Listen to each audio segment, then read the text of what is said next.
이번 주 우리 렘넌트들에게 성취될 하나님의 말씀 제목입니다. 다니엘이 미리 본 것. 다니엘이 미리 본 것은 바로 세상을 바꾸는 힘을 받습니다. 세상의 방법과 능력으로는 절대로 바꿀 수가 없습니다. 바로 영적 세계로 세상을 바꿀 수 있는데요. 오늘의 주인공 다니엘은 그 영적인 세계의 힘을 자신의 힘으로 24시 누렸던 렘넌트입니다. 항상 예루살렘을 향한 창문을 열고 하루에 3번씩 하나님께 무릎을 꿇었던 렘넌트. 다니엘 6장 10절에 보면요, 전에 하던 대로라고 나와 있습니다. 다니엘은 이것을 자신의 영적 습관으로 가졌어요. 어떠한 동기를 가지고 일을 시작한다면 우리 렘넌트들이 237 나라를 살릴 수 있을 만큼 나를 움직일 수 있는 것이 있는데 그것이 바로 습관입니다. 그런데 영적인 습관을 가진다면 이러한 습관을 가진 자는 세계를 바꾸는 영적인 서밋으로 자라는 겁니다. 그래서 이 영상을 보는 모든 렘넌트들이 이 영적인 습관을 가지는 서밋 타임을 갖기를 축복합니다. 자, 다니엘이 먼저 심부름을 하였던 왕은 느부갓네살 왕이었습니다. 이 왕은 사단에게 충만하여 세상을 정복하고 다스렸던 왕입니다. 그래서 두로 평지에 지금 아파트 9층 높이의 금으로 된 금신상을 만들고 모든 사람들이 그것을 숭배하도록 우상화했던 사람입니다. 그런데 다니엘을 만나서 그 권세는 영원한 권세요.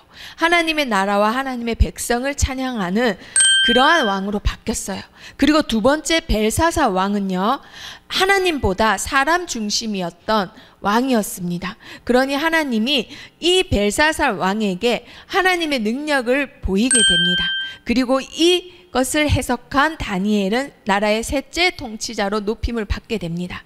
그리고 세 번째 심부름했던 왕은 바로 메데 바사의 바로 다리오 왕입니다. 그 다리오 왕 때 많은 총리와 고관들이 이 다니엘을 시샘하고 시기 질투하여 그 다니엘을 사자굴 속에 넣을 많은 깨를 냈지만 결국은 흠을 찾지 못하였습니다. 그런데 다니엘이 가졌던 힘, 그 힘으로 그 많은 사람들을 능가하고 훨씬 더 뛰어넘는 그 힘을 가졌던 렘넌트가 바로 다니엘이었다라는 거. 자, 다니엘서가 1장부터 12장까지 되어 있는데요. 그 1장부터 12장이 순서대로 되어 있는 것이 아닙니다. 사건별로 되어 있는데 다니엘이 그 사건을 통해서 우리 렘넌트들에게 전하고자 하는 게 무엇이냐? 바로 세상을 바꾸는 힘, 영적 세계를 누리는 영적 서밋 타임, 바로 말씀과 기도를 우리 렘넌트들이 영적 습관을 가져라는 겁니다. 자, 다니엘이 누렸던 영적 서밋 타임, 그것을 통해서 체험했던 내용입니다. 자, 첫 번째, 다니엘은 기도를 통해서 하나님을 체험했어요. 기도하는 순간 다니엘이 기도를 시작하는 그 첫날에 결심만 했을 뿐인데 결심하던 그 첫날에 하나님은 바로 응답을 주십니다. 바로 하나님의 말씀을 심부름하는 가브리엘 천사장을 다니엘에게 보내어 지혜와 총명을 주었습니다. 그리고 하나님의 말씀을 깨닫게 하는데요. 이렇게 다니엘은 하나님을 기도로 체험하는 렘넌트였어요. 그리고 두 번째요. 사자굴 속에 아까 그 총리와 고관들 때문에 시기와 질투를 받고 억울하게 감옥에 들어가게 됐습니다. 그런데 그 사자굴 속에서 다니엘은요, 사자들에게 먹힘을 받는 것이 아니라 그 사자굴 속에서 살아남으로 하나님이 살아계신 찬신임을 왕과 많은 백성들에게 나타내는 사람이 되었습니다. 바로 보좌의 축복을 넘어서서 보좌의 능력과 건세를 누렸던 렘넌트. 이게 바로 우리 렘넌트들이 누릴 보좌의 축복입니다. 그리고 세 번째 누렸던 건요, 80세가 넘은 나이에 많은 것을 누리고 있는데도 불구하고요, 하나님의 크신 일을 보고는 그것을 깨달으고자 히데겔이라는 강가에서 21일 동안 잘 먹지도 못하고 자지도 못하고 하나님께 깊이 집중을 합니다. 그때 하나님이 천사장 가브리엘을 보내셔서 하나님의 일, 크신 일을 또 깨닫게 하는데요. 그때 기도하다가 쓰러져 있는 다니엘을 가브리엘 천사장을 통해서 하나님이 새 힘을 주십니다. 그리고 이런 말을 합니다. 너를 통하여 네 말 때문에 내가 보냄을 받았다.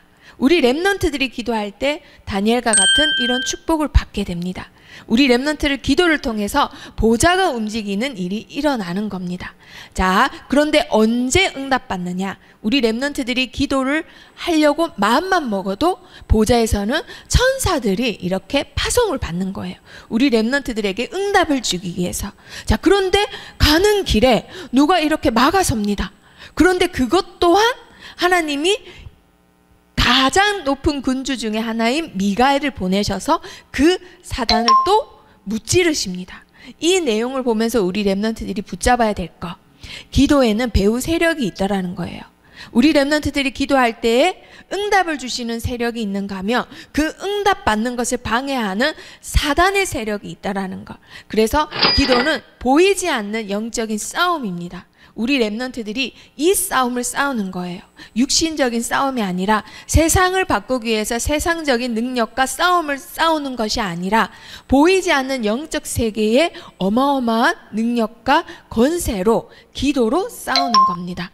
그래서 보이지 않는 싸움을 하는데 다니엘과 같이 끝까지 확신 가지고 흔들림 없이 해야 하는 이유, 이 싸움을 우리 예수님께서 십자가에서 다 끝내시고 해결하셨기 때문에, 십자가에서 하나님 만나는 길, 죄와 저주를 해결하시고 사단의 권세까지도 해결하셨기 때문에 우리 렘넌트들은 최종 승리를 보장받은 이미 승리한 영적인 군사입니다. 그래서 우리 렘넌트들이 다니엘을 통해서 붙잡아야 될 세 가지요. 세상을 바꾸는 보좌의 힘, 우리 렘넌트들에게 있습니다. 그리고 그 보좌를 움직이는 기도, 우리 렘넌트들의 신분 권세에 해당됩니다. 그래서 이제부터 237 나라 살리고 세계 복음화 할 수 있도록 움직이는 영적인 습관, 세상을 바꾸는 영적인 습관을 오늘부터 시작하기를 축복합니다.